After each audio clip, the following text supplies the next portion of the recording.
everybody, and welcome to the show that none other than Leonardo da Vinci himself once called informative, innovative, but in a sort of drunken, stumbly sort of way. It's the 42 Show. He did some great sketches of the show. But yeah, the great big pile of shite of news tonight. We got some stories we're not going to cover. And the first one is, actually, there's been quite a few animals been getting medals and awards recently. There was a horse who led the Queen's coffin, was given the Animals OBE, which is the Officer of the Most Excellent Order of the British Empire. Yeah. Jolly good. And there's a goat who crashes a marathon and walked away with a medal. So well done. But also, it's been revealed by the director of Men in Black that Will Smith fart while on set. Set the cast to clear the stage for 3 hours while had an evacuation while he had his evacuation. Damn vegans. You can't trust them. Now let's get on with the proper news, shall we? Yeah, indeed. If I can stop bashing my gear around here. Okay, hold on a second. So, that's what they call it. Yeah, well, yeah, you know, I try to keep it on OnlyFans only, but things happen sometimes.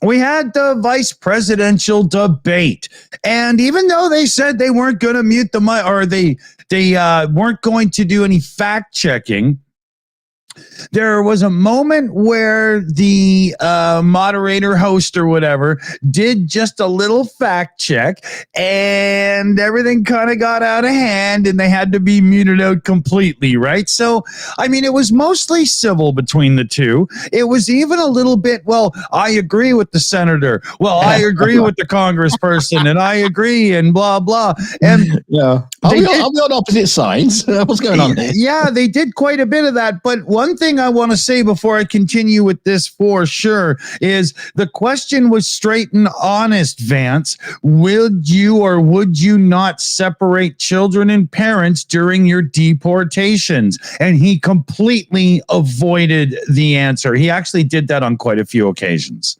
Yes. Very much so. Actually, to be fair, they both did. They were basically being cornered into questions they don't really want to, get into right now. There was a little bit of that, I'll agree. But I will say that Walls answered the question, but he would do it and then go back to attacking or whatever, because that's what the other guy did consistently. But Walls did actually answer on many things. So, Vance was definitely a slippery little eel on most questions. Yeah. He didn't he came across if you spoke a different language, you would think Vance did really well. Yeah. Right? Yeah, if you switch your brain off. Yeah, but there was no substance to the message. None at all, other than, because of her, we have this immigration problem. And at one point, Walls even cut in, actually, these laws have been on the books for a long time or whatever it was, right? That was pretty good. But the big kerfuffle came when they got onto Springfield and the Haitian migrants, right? Now, it must be said that Vance didn't go down the eating pets thing, right? But he was definitely going at, the immigration problem is so bad that so on and so forth. And that's when the one moderator cut in and said, most of them are living there legally and blah, blah. And he did not like that at all. So Vance was, so here it was.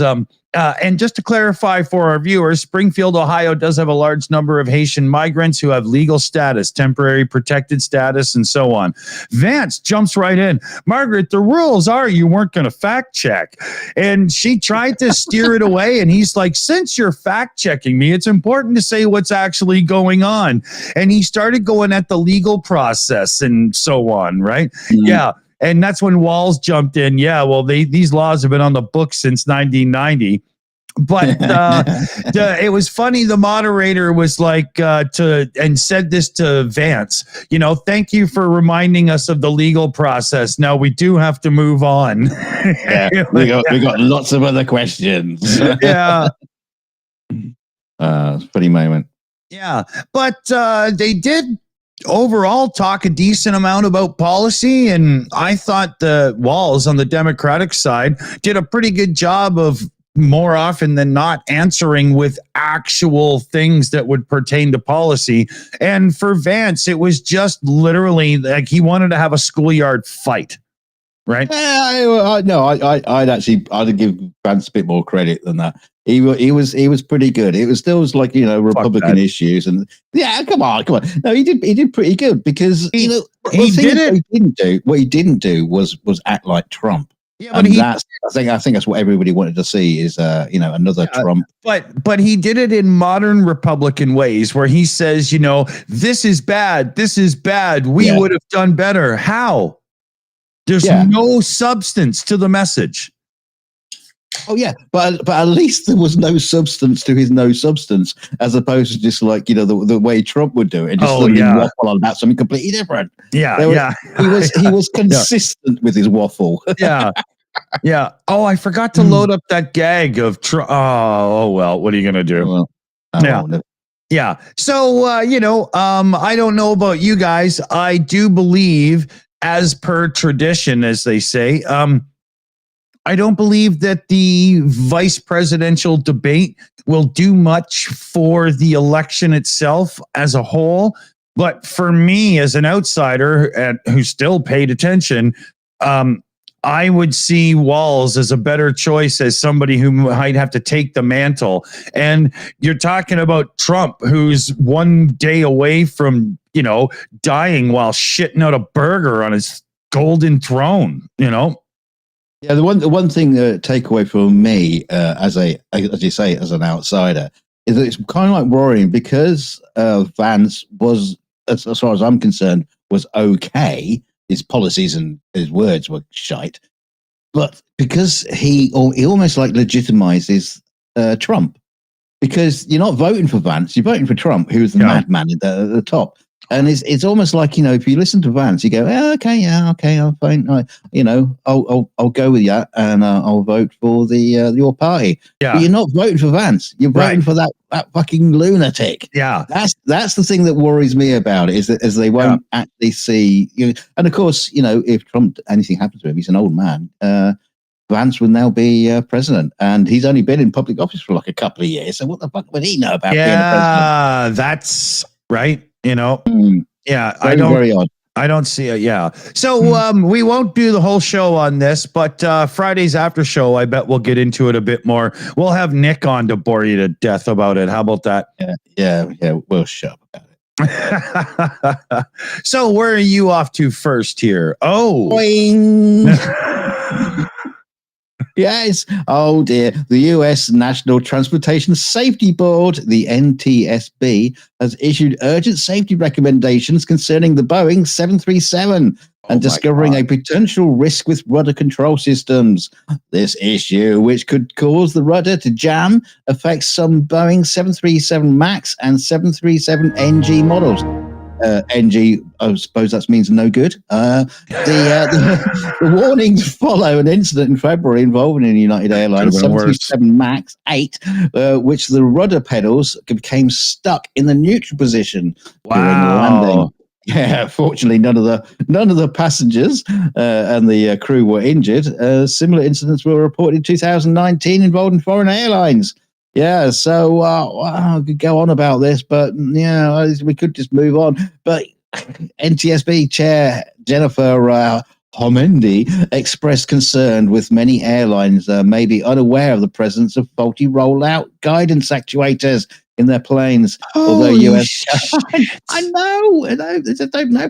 Although US carriers no longer have affected parts installed, the NTSB estimates that around 2,071 parts could still be in use by over 40 foreign operators, and 16 remain in the US registered aircraft.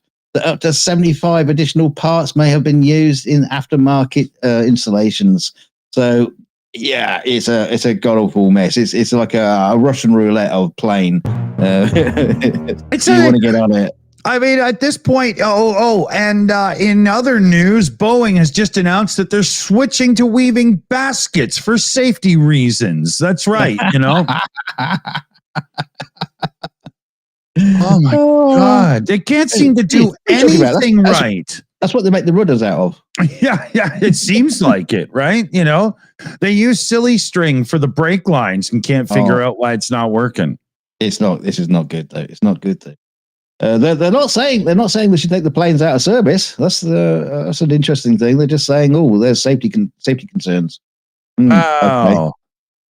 So they weighed the effect of insurance costs versus overhaul and stoppage of flights and said, no, it's not that bad. It's okay. Yeah.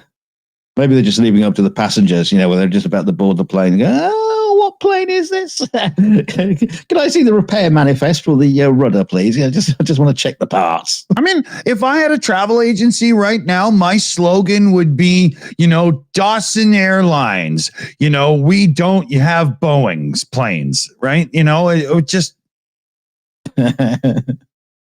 It's like an airplane, they knew what was involved. We say, let them die.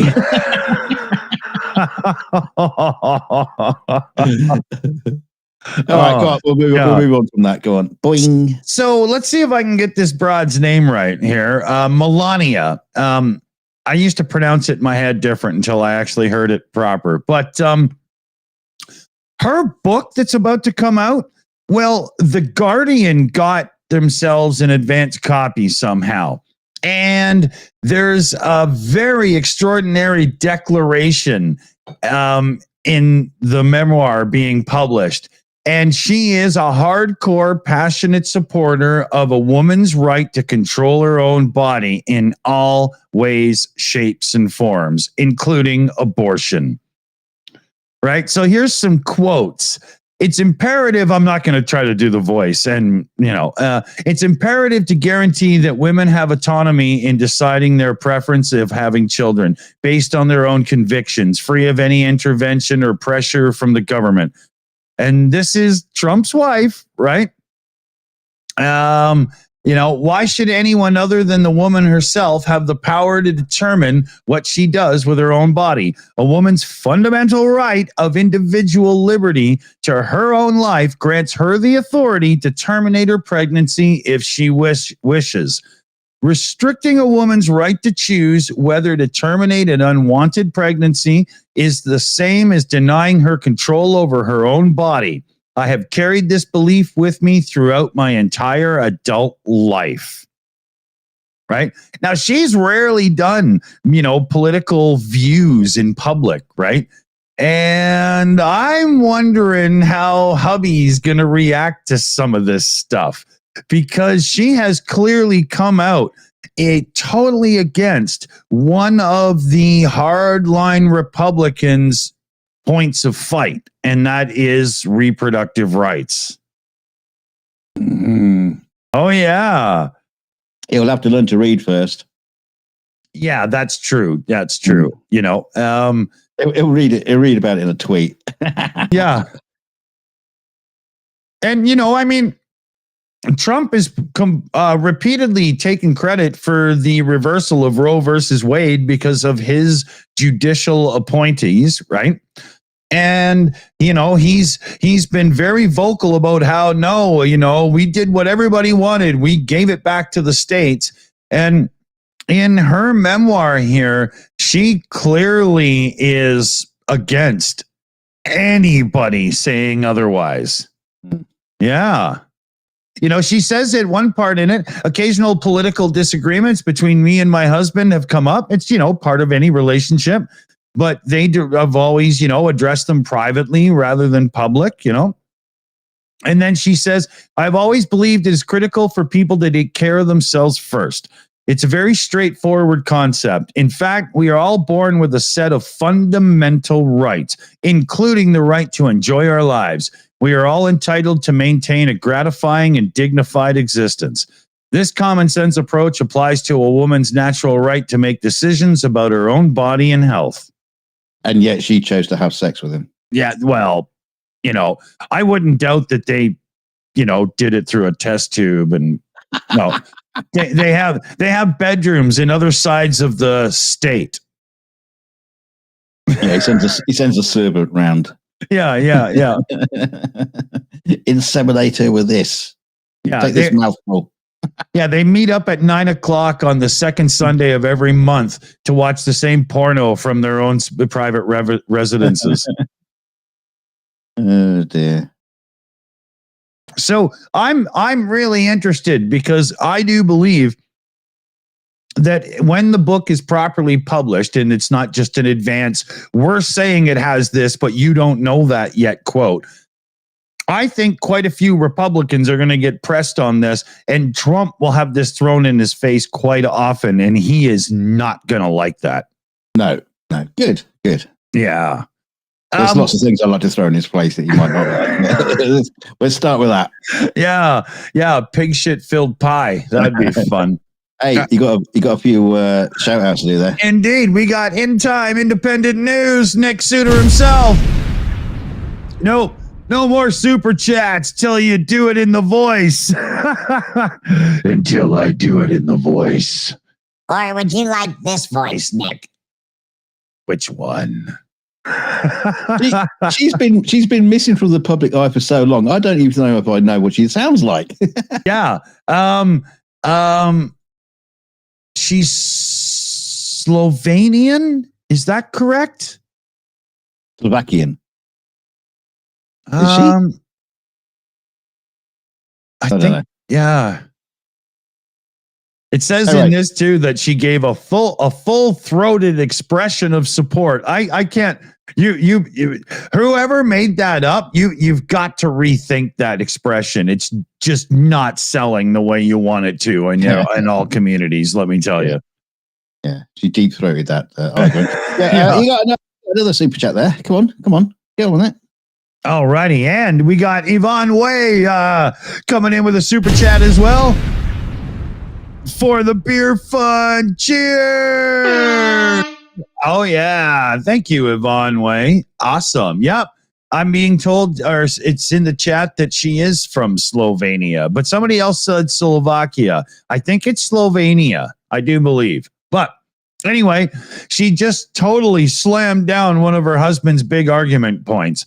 So if we could just get somebody else from his family to say, oh, yeah, he killed that border deal so he could bitch about it during the election, his only two things would be gone. Done.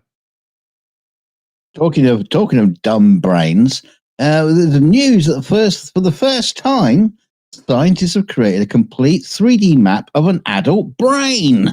Don't get too excited because it's specifically that of a fruit fly. There he is. Look at his massive brain. Well, considering some of the people I have as neighbors, I think it's quite an achievement.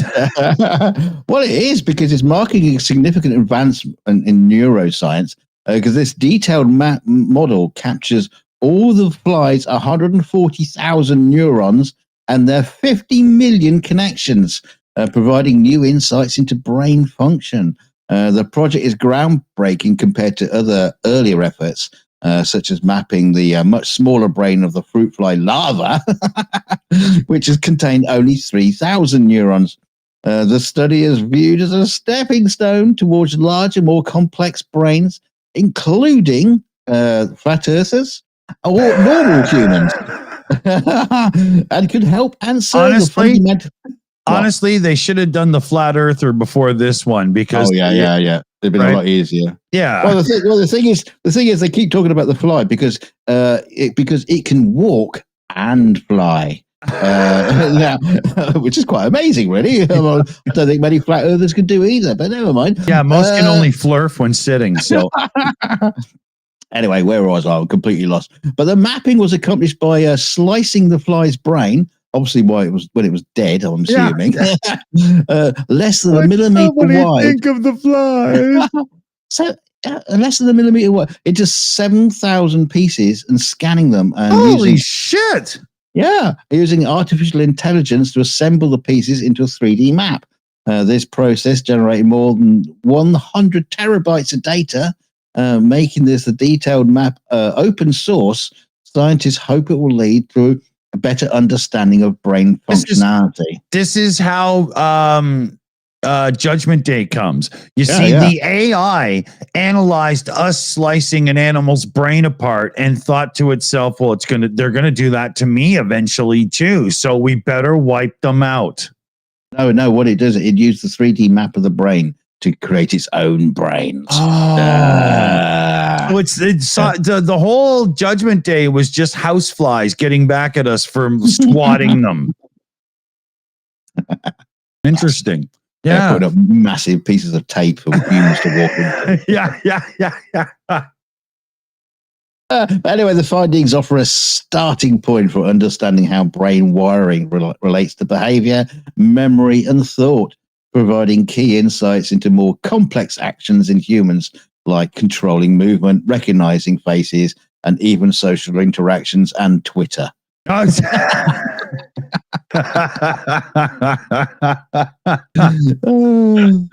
Yeah, that'll take a while. Why? Yeah, come on. Yeah, move on. Okay, so here, I want to show you something. All right, let's see if I can get this to play. There we go. Meow. See that jet flying right by that jet? That jet that flew right by? Here, let me show you this. That's a Russian jet flying at an American jet right in Alaska, sort of, you shouldn't be here areas. That's was just released. Close. That's pretty close flying. That, man. Right? Like, that's close enough to get some Top Gun dogfight action going on. Yeah. And if I was to play the audio, but I'm not sure I'm allowed to from this site because of copyright reasons and stuff. The U.S. aircraft guys. I'll tell you what. You do the noise of the airplane. I'll do the U.S. pilot. No. Oh.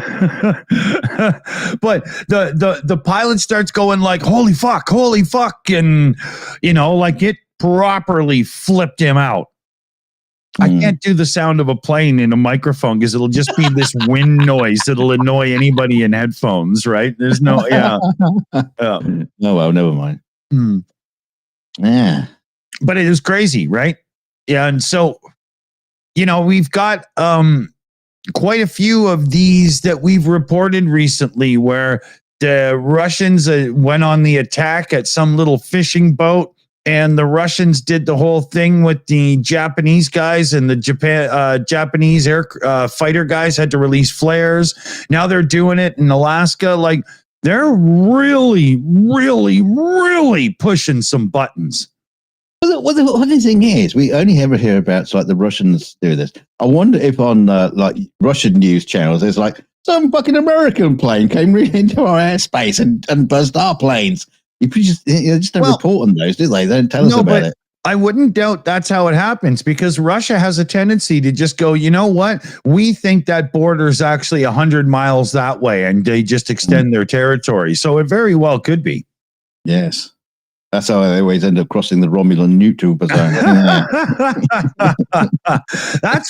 That's what America and the Allies need. We need ourselves a cloaking device, right? Oh, I thought you were talking about a neutral zone. Send in the Kobayashi Maru. Yeah. No, we need a cloaking device so somebody could just go in and blow the Kremlin up in one shot. Done. Yeah. Because at this point, a little bit. Yeah, but at this point, just to finish off this little bit, I truly believe that Russia at this point now has to be broken up like Germany or whatever at the end of a war and blah, blah. Like, it's time to go, you know what? All these different regions, why don't you try it on your own for a bit? And we'll, that might have to be the end result. We'll see. What do we got? Oh, okay. We're still okay for time. Good. Yeah. Okay. So, I almost covered this one as well because holy shit. Well, go on then. Do it. No, go ahead. Throw him under the bus. He's not prepped. No. Two Harvard students, Anpu Noygun and Kane. Jesus Christ. Sounds like he threw a sandwich down the stairs. They'll let anybody to Harvard these days, bloody foreigners. Anyway, they have developed a pair of smart glasses capable of facial recognition to demonstrate how easily such technology could be used to uncover private information about strangers. Well, hold on. I do know there's something in that's not quite right. They did a tweak to the Meta smart glasses. Yeah, I'm coming to that. Okay. They did. Okay. But in the video demonstrations, the students show how the glasses connected to an AI system can quickly identify people and retrieve personal details such as names, phone numbers, home addresses, and relatives information. All by saggy your balls are. Yeah, well, in my case, very. All three of them.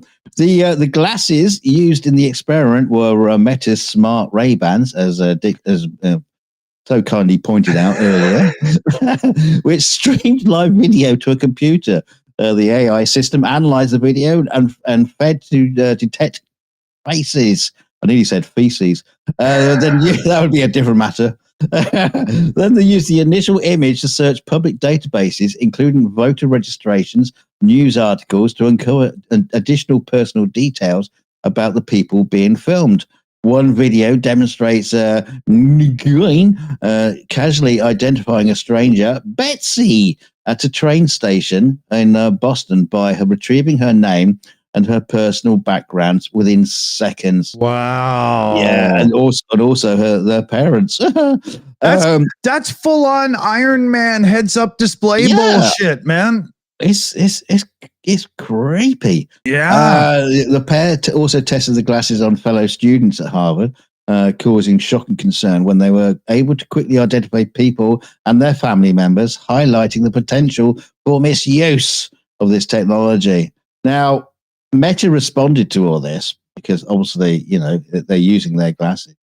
And they basically said that the experiment by using this smart Ray-Ban glasses do not come with built-in facial recognition technology. The glasses emit a sound and display a light to signal that recording is happening. So these features cannot be disabled. But Meta pointed out that the students were using publicly available facial recognition software that could be paired with any camera, phone, or recording device, and it's not a feature intrinsic to Meta's product. Okay, we get it. But what the students are doing is just showing how you can just easily how easily you can do this without anybody knowing. This is what they're talking about, and I don't think that the students aren't blaming anyone. They're just saying, this is what we can do today. Yeah.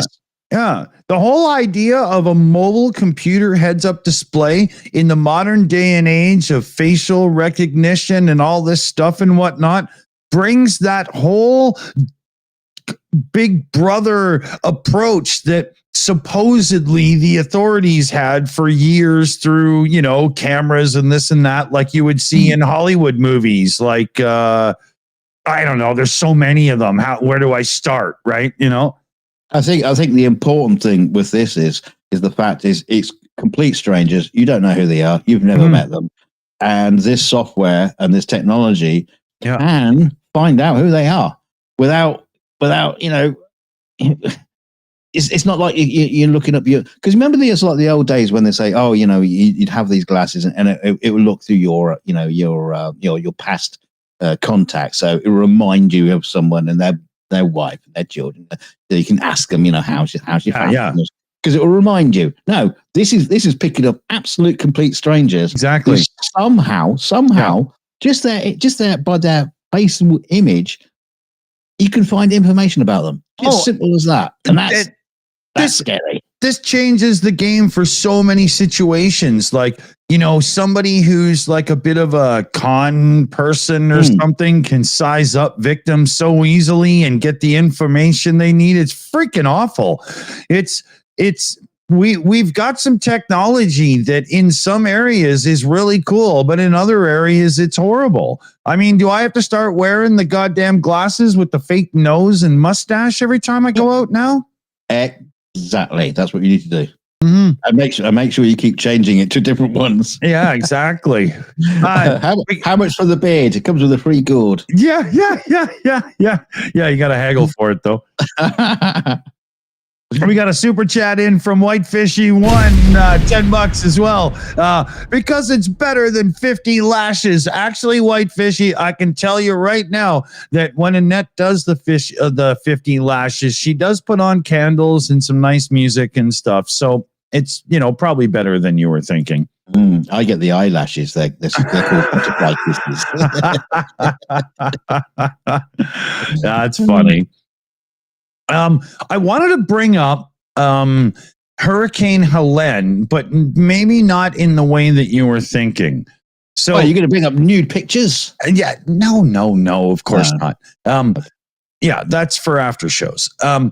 But a little North Carolina town, reeling from what Helene did to it, could have an impact coming up similar to the whole chip shortage we experienced during the initial big stage of COVID and the pandemic.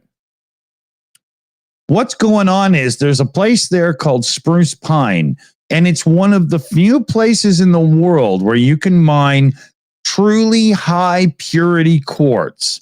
And high purity quartz is essential in all kinds of chips and wafers and things that produce the technology we use, right? And Spruce Pine has a high quantity, but an ultra high quality. And it's one of the world's premier sources for super high purity quartz. And right now, it's completely off the radar. There's no way to do any mining, anything at all. There's going to be infrastructure issues with the rail and whatnot. And, a couple of weeks and the tech titans of the world won't really feel it too much. But if it takes more than a couple of weeks to get this little town back in action and doing this, the entire globe could seriously feel the pressure from this hit. Wow. Yeah. Like, I know quartz clocks have been in computers since forever. I remember when computers didn't even always come with a real-time clock and it was like an optional extra, right? But I had no idea that the purity of the quartz had to be so high that we only had a few worldwide sources of it.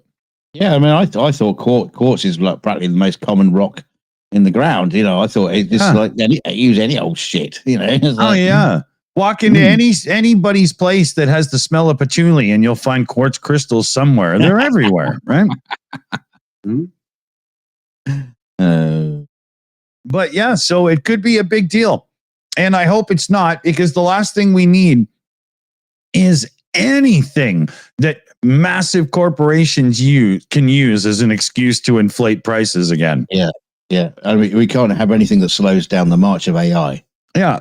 All we heard during the whole pandemic was, supply chain and this and that. We're sorry, but prices are up. Well, they never went down. So sorry, my ass. Every one of you yacht riding motherfucks can fuck right off. We got NA&A. Thank you for our sponsors tonight, the tech industry. Yeah. Our sponsor tonight is Monaco. Kiss my ass. We got a super chat in from NA&A for none other than $6.66.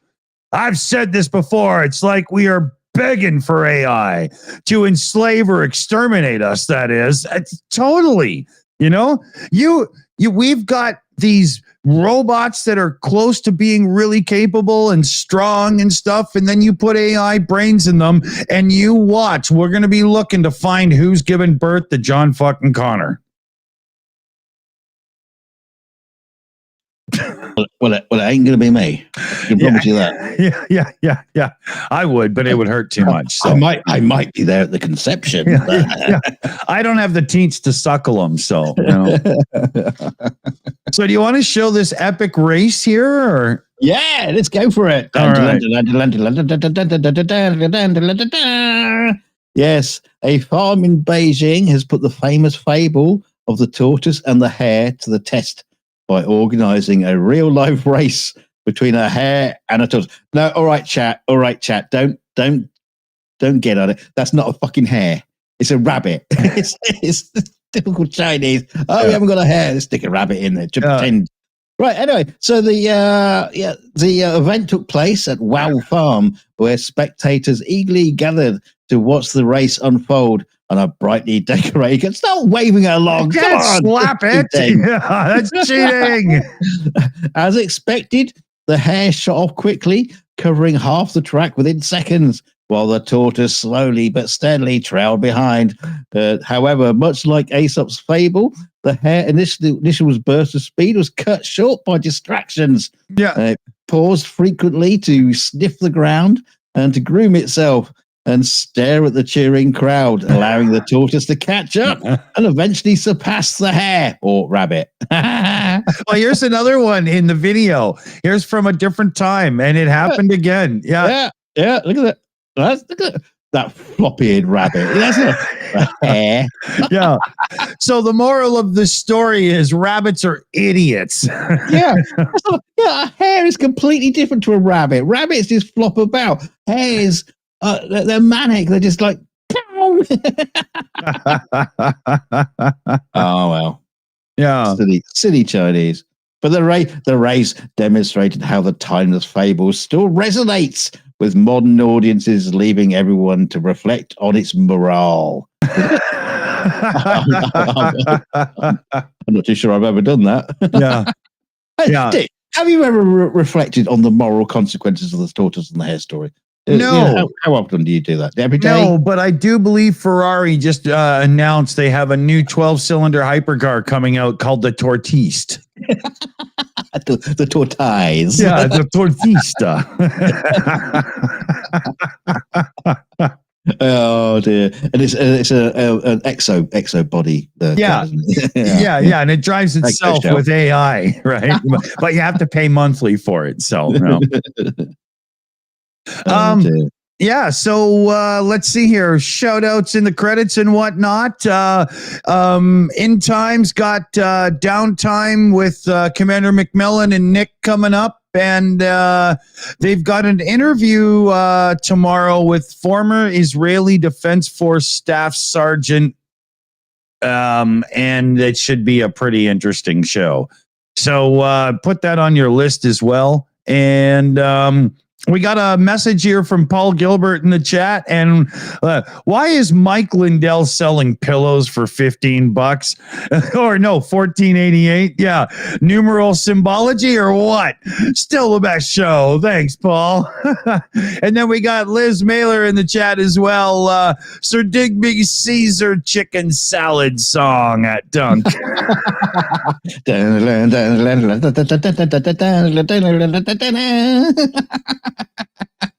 Tonight, the adventures of Sir Digby Dick Chicken Caesar. Well, if you're in our Discord, go to the Discord and go to the general chat room and do hashtag after show if you want us to come back on and hang out for 45 minutes on an after show, because my son's not going to be home tonight. I got nothing else to do. What do you want to do? I thought you were going to tell people to go into Discord and just tidy up a bit. Yeah, fuck all that. Just clean it up a little bit. But I am doing auditions for somebody that wants to clean my house for me. So, oh dear God. Yeah. Here we've also got a big happy birthday shout out to do to Janine in the chat. Woo! Happy birthday! Hey, come on. Let's end the fucking show. It's going on too long. Come on. Yeah. Roll out the barrel. Okay. Yeah, so I'm going to hit a button and we'll do all our thanks and stuff. And if you want to have an after show hangout, put after show hashtag in our Discord. Happy birthday, Janine.